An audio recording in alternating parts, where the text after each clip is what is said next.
ఇప్పటి వరకు పరిగెత్తుతున్నారేమో, ఇంకా నా వల్ల అవ్వదు అనే పరిస్థితిలో మీరు ఉన్నారేమో. లేదు లేదు లేదు, దేవుడు అంటున్నాడు మరలా అదుపులో తీసుకో, మరలా చేత పట్టుకో. Don't let go so easily.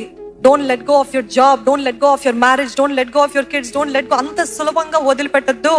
Take back control. అదుపులో తీసుకో. అదుపులో తీసుకో అంటే నేనే నడిపిస్తా కాదు. Take back control and give it to God. దేవా నీకు ఇస్తున్నానయ్యా. మీరు పరిగెత్తుతున్నప్పటికీ కూడా దేవుడు మీతో ఉన్నాడు. నమ్మిన వారు ఉన్నట్లయితే హల్లెలూయా చెప్తారా? మీరు పరిగెత్తుతున్నప్పుడు మీకు ఎలాంటి మాటలు వినిపిస్తాయి తెలుసా? నువ్వు దేవుని దగ్గర నుండి వెళ్ళిపోతున్నావు, దేవుని చిత్తం చేయకుండా వెళ్ళిపోతున్నావు, దేవుని చిత్తం చేయకుండా పారిపోతున్నావు. కాబట్టి దేవుడికి నువ్వంటే కోపము, దేవుడికి నువ్వంటే ఇష్టం లేదు, దేవుడు నీ చెయ్యి వదిలిపెడతాడు. No no no no. అబద్ధం అబద్ధం అబద్ధం. మీరు పరిగెత్తుతున్నప్పటికీ, మీరు భయముతో ఆందోళనతో నాకు అర్థం కావట్లేదు అని పరిగెత్తుతున్నప్పటికీ కూడా దేవుడు మిమ్మల్ని ఇంకనూ ప్రేమిస్తున్నాడు. ఆయన కంట్రోల్, ఆయన చేతిలో మీరు ఉన్నారు అని నమ్మాలి. ఇక్కడ చూడండి, ఏలియా పారిపోయి వచ్చినప్పుడు, ఆ గుహ దగ్గరకు వచ్చినప్పుడు దేవుడు తిట్టాడా? ఎంతమంది చెప్తారు దేవుడు తిట్టాడని? తిట్టలేదు దేవుడు. అక్కడ నువ్వు ఎందుకు అలా చేస్తావు అని అరవలేదండి దేవుడు.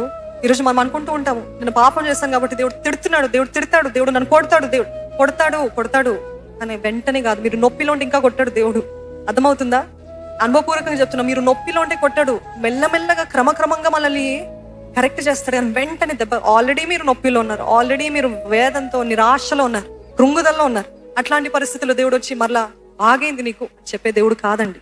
మీ మనసులో జరుగుతున్న రేగుతున్న తుఫాన్ అర్థం చేసుకోగలిగిన దేవుడు అండి ఆయన. మీరు ఎందుకు పారిపోతున్నారో దానికి కారణము తెలుసుకోగలిగిన దేవుడు ఆయన. మనుషులైతే పై రూపాన్ని చూసి అర్జుడు పారిపోయాడు చూడు, అర్జుడు సేవ చేయట్లేదు చూడు, వాళ్ళు అడ్డదారి పట్టారు చూడు అని అంటూ ఉంటారు మనుషులు, ఒకవేళ అటువంటి పరిస్థితులు ఉంటే. ఎందుకంటే మనుషులు పై రూపాన్ని చూస్తారు, కానీ దేవుడు అయితే హృదయ అంతరంద్రాలు చూసే దేవుడు. కాబట్టి మీరు పారిపోతుంటే, కొన్నిసార్లు దేవునికి దూరం అయిపోతుంటే, నా బిడ్డ నా దగ్గరికి రావా, నేను నిన్ను తిట్టను, నేను నిన్ను కొట్టను, నేను నిన్నేమనను, నువ్వు నా దగ్గరికి రా.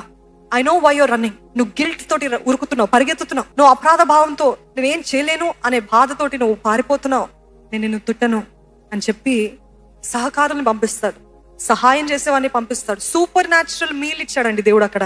మామూలు ఆహారం కాదు. ఎందుకంటే అది మామూలు ఆహారం అయి ఉంటే నీ ముందు గొప్ప ప్రయాణం ఉంది, ఆ ప్రయాణానికి నీకు కావాల్సిన శక్తి కావాలని చెప్పి ఆ మీల్ తినగానే 40 రోజులు పరిగెత్తాడంట ఏలియా. దాని తర్వాత తెలుసా ఈరోజు మనం అనుకుంటాము నా వల్ల అవ్వదన్నప్పుడు దేవుడు అంటాడు, ఒక్క మాట, ఆత్మీయ ఆహారము చేత నేను తృప్తిపరుస్తా, నీ